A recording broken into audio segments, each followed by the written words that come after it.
So friends, आइए start करते अपना आज के वीडियो को। चैनल पे नए तो सब्सक्राइब कर लीजिए और बेल आइकन पर ऑल नोटिफिकेशन पे क्लिक कर लीजिए ताकि आपको आने वाले सभी नोटिफिकेशन रिगार्डिंग हमारे वीडियो से रेगुलरली मिलते रहें।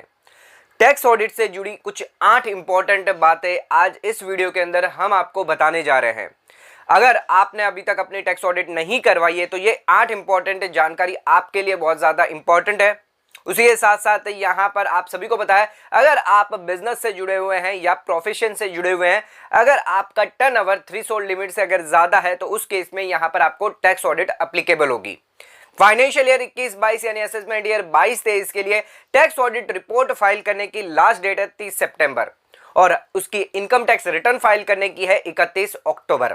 अगर उससे पहले आपने फाइल नहीं किया तो उसके क्या कॉन्सिक्वेंसेस आपको फेस करने पड़ सकते हैं, वो भी आज हम इस वीडियो के अंदर आपको बताने जा रहे हैं।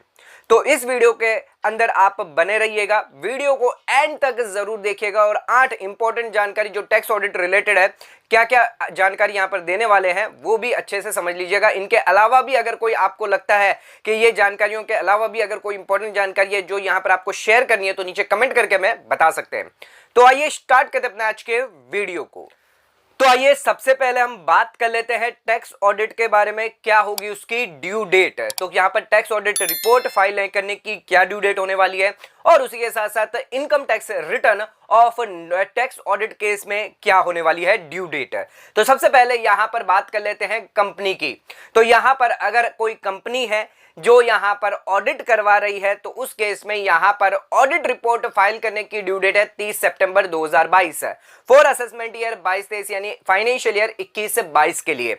उसी के साथ साथ यहाँ पर अगर उनको इनकम टैक्स रिटर्न फाइल करना है तो उसकी डेट है 31 अक्टूबर।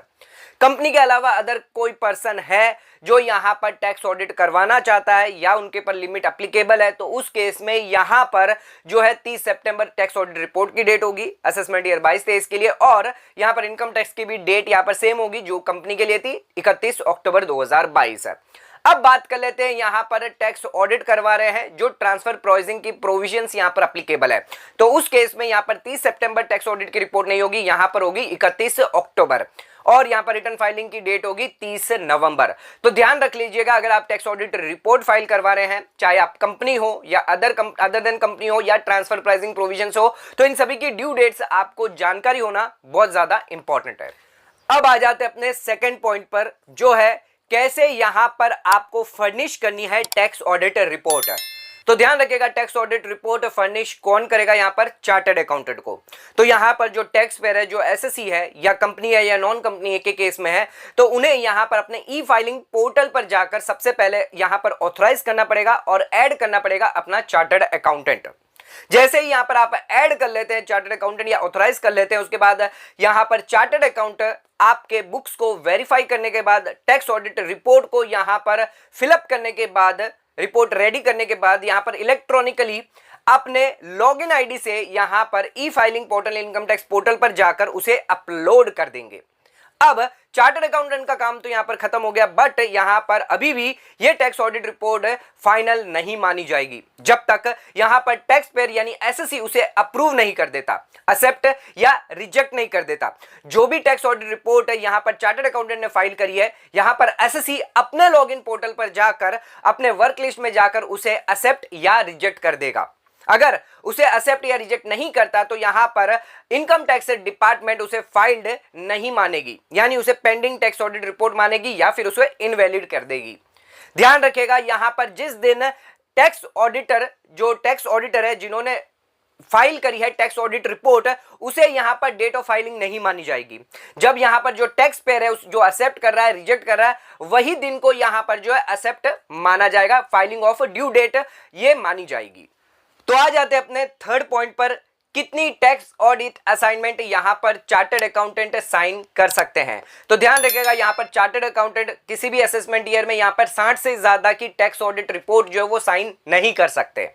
आईसीआई ने यहां पर क्लैरिफाई किया गया है कि यहां पर अगर कोई टैक्स ऑडिट होती है, कंडक्टेड की जाती है, जो स्टैच्यू के अंदर लिमिट के अंदर दी गई है, यानी 44AB के अंदर जो दी गई है उसे ही यहां पर स्पेसिफाइड नंबर ऑफ लिमिट के लिए मानी जाएगी। यानी टर्नओवर से अगर कम की अगर कोई ऑडिट करवा रहा है तो उस केस में यहां पर specified number of tax audit assignment के अंदर कैलकुलेट नहीं किया जाएगा।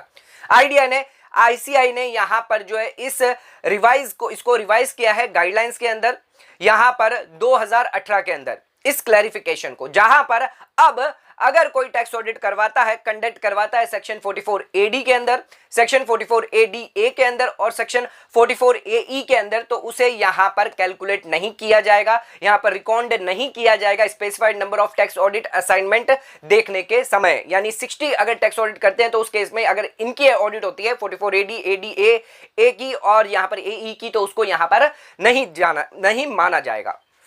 तो आ जाते हैं अपने नेक्स्ट क्वेश्चन पर, जो फोर्थ क्वेश्चन है, जो यहां पर अगर कोई 10 पार्टनर है किसी भी फर्म ऑफ चार्टर्ड अकाउंटेंट में, तो यहां पर एक पार्टनर यानी ईच पार्टनर यहां पर कितनी टैक्स ऑडिट रिपोर्ट जो है साइन कर सकता है इन अ फाइनेंशियल ईयर में।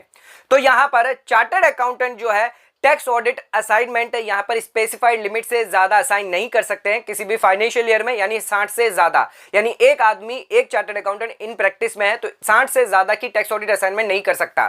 बट अगर यहां पर एक फर्म है जिसके अंदर 10 पार्टनर है, तो उस केस में यहां पर कितनी टैक्स ऑडिट रिपोर्ट साइन हो सकती है, यहां पर 600 टैक्स ऑडिट रिपोर्ट साइन हो सकती है। यानी मैक्सिमम यहां पर 600 टैक्स ऑडिट रिपोर्ट साइन हो सकती है, जो यहां पर सभी पार्टनर में यहां पर किसी भी रेशियो में यहां पर डिस्ट्रीब्यूट करी जा सकती है। तो यहां पर ध्यान रखिएगा, अगर कोई एक इंडिविजुअल पार्टनर भी है वो यहां पर 600 ऑडिट साइन कर सकता है, लेकिन यहां पर बाकी के जो 9 है वो यहां पर साइन नहीं कर सकते कोई भी टैक्स ऑडिट रिपोर्ट। तो ध्यान रखिएगा, अगर यहां पर फर्म के अंदर 10 पार्टनर है तो यहां पर 600 tax audit report file sign जो है वो कर सकते हैं, 600 से ज्यादा यहां पर नहीं कर पाएंगे। पार्टनर यहां पर कोई भी रेशियो में जो है डिस्ट्रीब्यूट कर सकते हैं, चाहे एक पार्टनर 100 कर सकता है तो दूसरा पार्टनर 200 कर सकता है, ऐसा कोई भी यहां पर मेंशन नहीं है कि हर एक को 60-60 यहां पर करनी है, कोई भी रेशियो में यहां पर जो है वो डिस्ट्रीब्यूट करवा सकते हैं। उसी के साथ साथ अगर कोई इंडिविजुअल पार्टनर है, एक पार्टनर है, वो यहां पर इंडिविजुअली भी 600 ऑडिट रिपोर्ट फाइल कर सकता है, साइन कर सकता है, बट बाकी के जो 9 पार्टनर है वो कोई भी other tax audit report file sign नहीं कर सकते। अब आ जाते हैं अपने फिफ्थ पॉइंट पर, जो बात करता है यहां पर क्या टैक्स ऑडिटर को यहां पर यूडीएन जनरेट करना मैंडेटरी है इन टैक्स ऑडिट रिपोर्ट में। तो यहां पर अगर कोई भी चार्टर्ड अकाउंटेंट है जो फुल टाइम इन प्रैक्टिस है, वो यहां पर रजिस्टर कर सकता है कोई भी सर्टिफिकेट या फिर अटेस्टेशन के लिए यहां पर यूडीएन पोर्टल पर जाकर। यहां पर ध्यान रखिएगा, यूडीएन यहां पर 18 डिजिट की यूडीएन जनरेट किया जाता है किसी भी डॉक्यूमेंट पे, किसी भी सर्टिफिकेट पे, एंड यहां पर सभी कंपनी और नॉन कंपनी यहां पर मैंडेटरली अगर ऑडिट होती है तो उस केस में मैंडेटरली यूडीएन जनरेट करना यहां पर कंपलसरी है। उसी के साथ साथ यहां पर यूडीएन जो वो अपडेट करना है विद इन 60 डेज के अंदर। ध्यान रखिएगा, अगर यहां पर आप ऑडिट करवाते हैं, कोई भी चार्टर्ड अकाउंटेंट इन प्रैक्टिस में अगर वो ऑडिट करवाता है सेक्शन 44 ए बी के अंदर और इशू करता है टैक्स ऑडिट रिपोर्ट, तो उन्हें यहां पर जनरेट और अपडेट करना जरूरी है। जनरेट यूडीएन आईसीआई के पोर्टल पर जाकर, यूडीएन पोर्टल पर जाकर करना है यूडीएन 18 डिजिट का। उसी के साथ साथ यहां पर उन्हें अपडेट भी करना है इनकम टैक्स पोर्टल पर जाकर। अगर यहां पर टैक्स ऑडिट रिपोर्ट जो है अपडेट नहीं किया जाता विद इन 60 डेज के अंदर अंदर इनकम टैक्स पोर्टल पे, तो यहां पर डिपार्टमेंट उस सबमिशन को इनवैलिड मानी जाएगी। तो ध्यान रखिएगा, यहां पर आपको यूडीएन जनरेट भी करना है टैक्स ऑडिट रिपोर्ट के लिए और उसे अपडेट भी करना है इनकम टैक्स पोर्टल पर जाकर। आ जाते हैं अपने नेक्स्ट पॉइंट पर। नेक्स्ट पॉइंट बहुत ज्यादा इंपॉर्टेंट है, क्या टैक्स ऑडिट रिपोर्ट यहां पर रिवाइज करी जा सकती है। तो आइए समझते हैं कि यहां पर जो गाइडेंस नोट दिया है टैक्स ऑडिट का सेक्शन 44 ए बी के अंदर आईसीआई ने, जिसके अंदर साफ साफ मना किया है कि टैक्स ऑडिट रिपोर्ट जो है रिवाइज नहीं होगी, बट यहां पर जो मेंबर है कुछ केसेस में यहां पर टैक्स ऑडिट रिवाइज कर सकते हैं, जैसे कि revision of account of company after adoption of AGM. तो यहां पर अगर कोई अकाउंट्स को रिवीजन किया जा रहा है बट यहां पर एजीएम के अंदर उसको अडॉप्शन करने के बाद यहां पर आप टैक्स ऑडिट रिपोर्ट रिवाइज कर सकते हैं। उसके बाद यहां पर अगर चेंज इन लॉ हो जाता है, यानी रेट्रोस्पेक्टिव कोई अमेंडमेंट होता है, उसके वजह से आप रिपोर्ट यहां पर रिवाइज कर सकते हैं, या फिर चेंज इन इंटरप्रिटेशन अगर होता है, यानी किसी सीबीडीटी सर्कुलर या जजमेंट के अंदर कोई चेंजेस की वजह से यहां पर आपको यहां पर ऑडिट रिपोर्ट में चेंज करवाना पड़ रहा है, तो वो यहां पर आप कर सकते हैं। तो ये 3 रीजन यहां पर दिए जिसकी वजह से यहां पर आप टैक्स ऑडिट जो है वो रिवाइज कर सकते हैं। तो यहां पर सीबीडीटी ने नोटिफाई किया है अगर कोई पेमेंट है after furnishing of original audit report and यहां पर रिकैलकुलेशन करवाना जरूरी जरूरी है because of the disallowance of section 43B।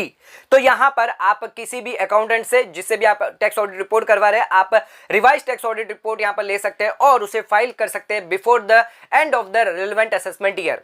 यानी टैक्स ऑडिट रिपोर्ट जो है आफ्टर ओरिजिनल रिटर्न यानी before the due date of filing income tax return, before the filing of due date, यहां पर आप टैक्स ऑडिट रिपोर्ट जमा करवा सकते हैं रिवाइज।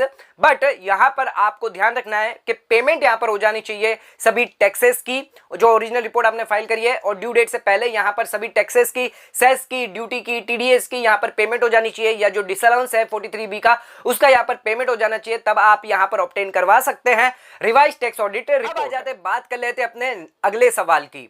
तो यहां पर क्या कोई पेनल्टी दी गई है अगर आप टैक्स ऑडिट रिपोर्ट जो है सही समय पर नहीं जमा करवा पाते हैं? तो यहां पर सेक्शन 271B के अंदर यहां पर पेनल्टी क्लॉज दिया है। अगर यहां पर आप बुक्स ऑफ अकाउंट ऑडिटेड नहीं करवाते या फिर ऑडिट यहां पर रिपोर्ट जो है फर्निश नहीं कर पाते, तो यहां पर असेसिंग ऑफिसर जो वो डायरेक्शन दे सकता है पेनल्टी के लिए सम ऑफ इक्वल, कितनी पेनल्टी यहां पर लगाई जा सकती है? 0.5% ऑफ टोटल सेल, टर्नओवर या ग्रॉस रिसिप्ट, और यहां पर 1,50,000 विच एवर इज लोअर।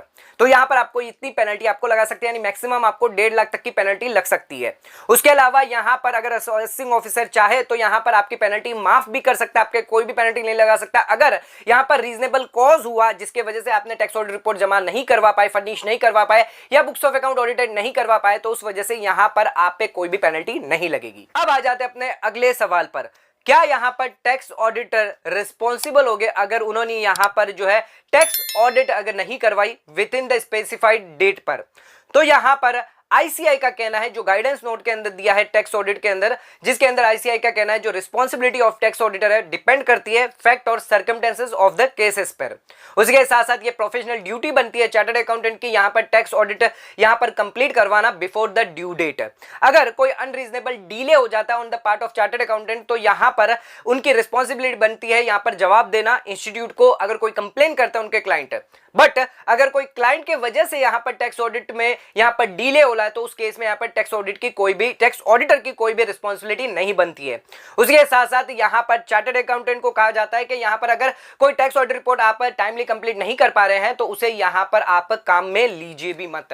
तो आज के इस वीडियो के अंदर हमने देखे टैक्स ऑडिट रिलेटेड 8 इंपॉर्टेंट जानकारी, जो यहां पर ड्यू डेट, पेनल्टी को लेकर, पार्टनर्स को लेकर, असाइनमेंट्स को लेकर और ऑडिटर्स की रिस्पॉन्सिबिलिटी को लेकर यहां पर क्या क्या दिया गया है आईसीआई के गाइडेंस नोट के अंदर, और उसके अलावा यहां पर क्या क्या आपको जानकारी रखनी है अगर आप टैक्स ऑडिट करते हैं या करवाते हैं। अगर आप टैक्स पेयर है या चार्टर्ड अकाउंटेंट है तो ये 8 जानकारी आपको होना बहुत ज्यादा इंपॉर्टेंट है। तो फाइनेंशियल ईयर 21-22 की टैक्स ऑडिट फाइल करने की लास्ट डेट है 30 सितंबर। टैक्स ऑडिट रिपोर्ट फाइल करने की लास्ट डेट है 30 सितंबर। 30 सितंबर से पहले फाइल जरूर कर लीजिए और इन बातों का ध्यान जरूर रखिए। इन बातों के अलावा भी अगर कोई इंपॉर्टेंट बातें हैं तो आप हमें कमेंट करके बता सकते हैं, नेक्स्ट टाइम हम उन पे भी वीडियो आपके लिए बना देंगे। तो ध्यान रखिएगा, आज का वीडियो यहीं खत्म करते हैं। वीडियो पसंद आए चैनल को लाइक और सब्सक्राइब जरूर करेगा, ज्यादा से ज्यादा शेयर जरूर करेगा। धन्यवाद।